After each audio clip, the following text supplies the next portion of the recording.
Darasa yetu ya leo tuanze kesho rasmi kwa uzuri. Mwalimu mzuri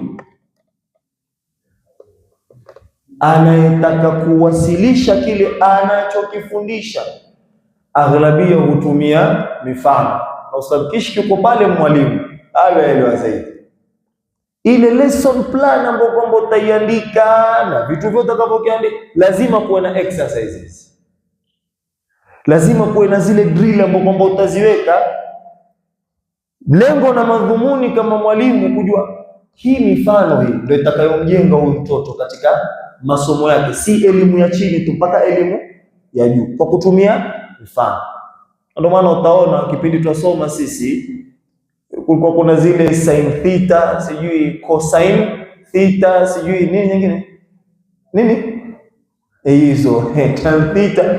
Uko tukiambiwa mfano wake sijui soka toa soka, mpaka leo hatujasahau.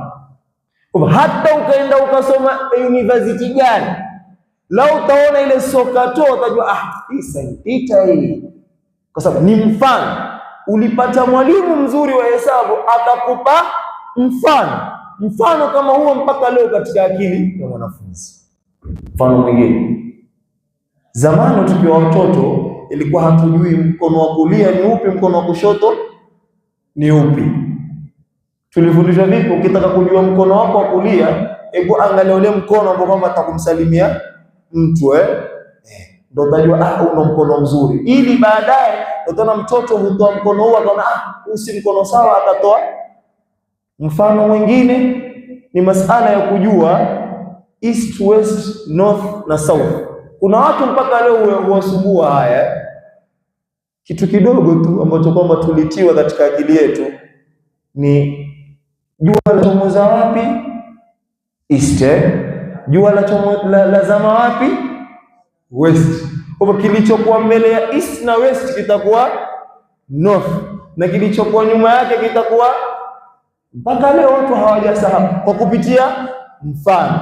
Ndio utaona hata zile elimu za chini watoto hufanya kwa mifano, afanye aone ndio apate kuelewa. Mfano hii tuliotoa za CBC ni mifano. Ichi unatofundishwa hapa kafanye na wapi? Nyumbani. Kwa mifano humjenga mtu, na mwalimu mzuri hutumia mifano, na hakuna mwalimu mzuri kama Allah tabaraka wa taala. So, ndani ya Al-Qur'anul Karim si habari tu, Allah tabaraka wa taala yuwafundisha. Ar-Rahmanu allama al-Qur'an. Ar-Rahman allama, Mwenyezi Mungu subhanahu wa taala yuwafundisha. Na tutaelewa vipi bila kupigiwa mifano? Kwa Mwenyezi Mungu subhanahu wa taala amepiga mifano mingi na mingi na mingi katika Al-Qur'anul Karim, ijapokuwa si kila mahali Mwenyezi Mungu subhanahu wa taala ametaja kuwa hapa anapiga mfano. La, sehemu zingine Allah ameendelea na ile habari na ndani yake kuna nini? Mfano yaweza kuwa ni masala ya kiswa, utlu alayhim naba alladhi atainahu, kwamba wape kiswa cha yule ambaye ndo mfano Mwenyezi Mungu atupigia katika Al-Qur'anul Karim. Na pia hii mifano haijatumika sana, itumika kidogo kidogo. Ndio maana utaona juzu nzima hii ya leo mifano ni mingapi? Miwili. Mwenyezi Mungu Subhanahu wa Ta'ala yuachagua sehemu ambazo kwamba apate kutia mifano, na mingi katika mifano imetumika kwa kutumia tamaduni za Waarabu wakati huo. Kuna baadhi ya sehemu katika Al-Qur'anul Karim Mwenyezi Mungu Subhanahu wa Ta'ala azungumzia mambo kwa utamaduni wa Waarabu, na ndio maana utapata sehemu kama hizi Allah tabaraka wa Ta'ala amefanya tabia, ameeleza, amefungua kwa nini aseme hivi, kwani mfano huu una sampuli gani, kwa sababu Mwenyezi Mungu Subhanahu wa Ta'ala alikuwa ashajua yeye ni alim kwamba hii Qur'ani itakuja kufikia ambao kwamba si Waarabu na tamaduni hizi si tamaduni zao, hawatoelewa kwa nini Mwenyezi Mungu Subhanahu wa Ta'ala aseme kwa mfano wa alamat, wa bin najmi hum yahtadun. Sio kwa mtoto sahi ukimwambia wa bin najmi hum yahtadun kwamba na kwa nyota wao hupata uongofu, mtoto atashangaa nyota yamuongoza vipi mtu? Lakini kwa tamaduni za wakati ule kwamba ilikuwa mtu hawezi safiri bila kutumia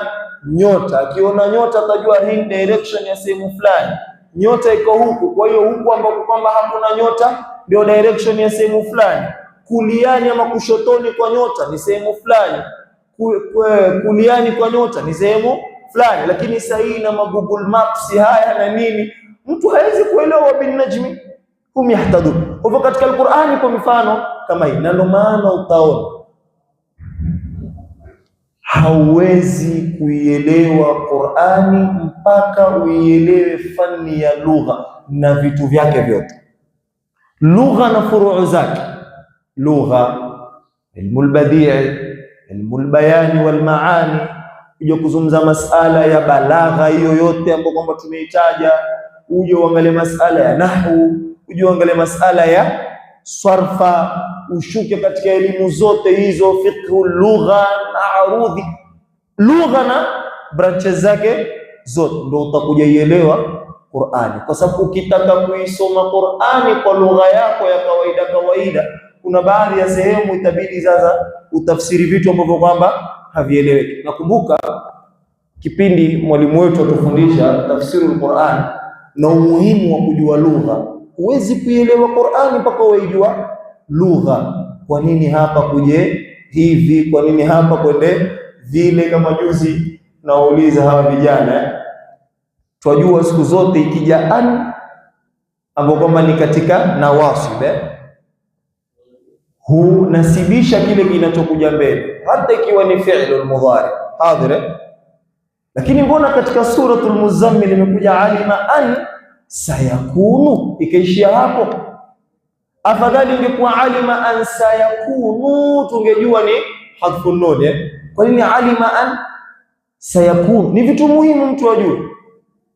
Wa mraatuhu, lakini hamalata na ni naati ya imraatu. Kwa nini ije kwa nasba na imraatu yenyewe iko kwa rafa? Qur'ani yenyewe huwezi kuielewa mpaka wewe umekita vizuri katika lugha. Kwa sababu gani? Qur'ani imekuja kwa lugha ya Kiarabu na tamaduni zao. Acha lugha, kuna baadhi ya ulama husoma mpaka culture za Waarabu ndio wapate kuelewa baadhi ya maneno ambayo kwamba yamekuja katika Al-Qur'anul Karim.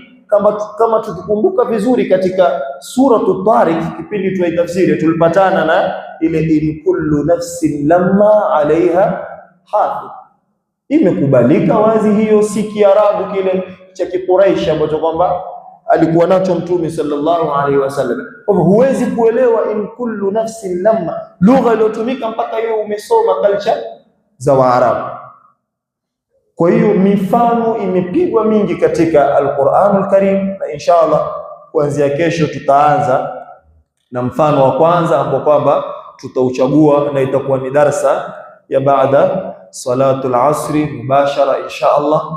Kwa hivyo tutakomea hapa kwa darsa hii ya leo, tutoe wakati kidogo kwa ajili ya watu kutia dua, wale wenye kusoma Qur'ani, wale ambao kwamba wana ibada zao, tusiwatie taklifu kwa fujo zetu na kuzungumza. Kwa tutakomea hapa inshallah kwa dhiki ya wakati.